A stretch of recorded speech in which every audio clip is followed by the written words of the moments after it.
Hindi naniniwala si Leilani sa kinukwento nga nitong si Dado na si Princess ay kanyang anak. Malaki ang kanyang hinala na si Princess ay ang baby na iniwan niya kay Mang Dado at ibinilin niya na kailangan ipampon sa DSWD.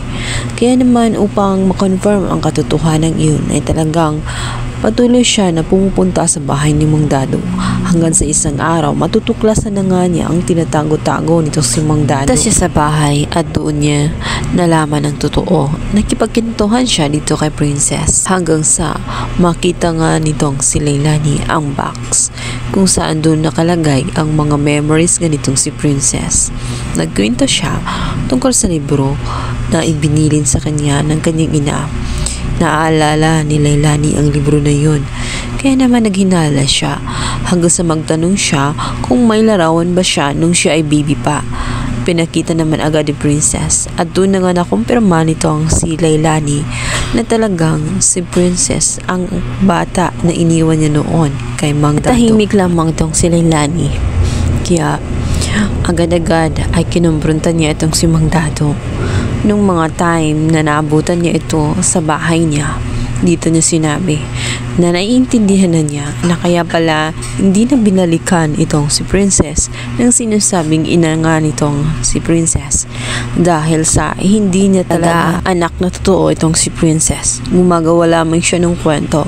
Ngunit ang katotohanan, si Princess ay ang baby nga na iniwan nga nitong si Leilani.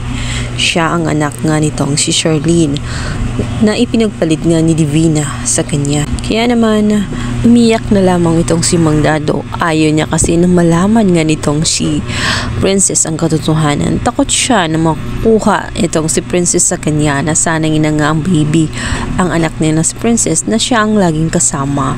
Takot siya na mawala ito sa kanya.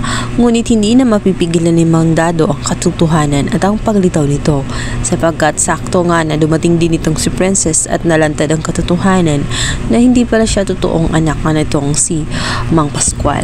Sa kabilang banda, dito naman ay malalaman ni Shermine ang kababalaghan na pinagagawa nga nitong si Divina, kung saan minsan niyang nakasalubong ang lalaki nga na minsan na nagpanggap nga nobyo nga nitong si Divina.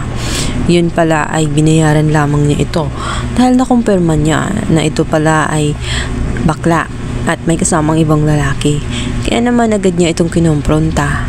Ang sinabi na talagang gumagawa lamang umano ng paraan itong si Divina para makalapit sa kanyang asawa dahil iba talaga ang kanyang motibo at tinatrabaho niya na makuha nga itong si Raymond sa kanya.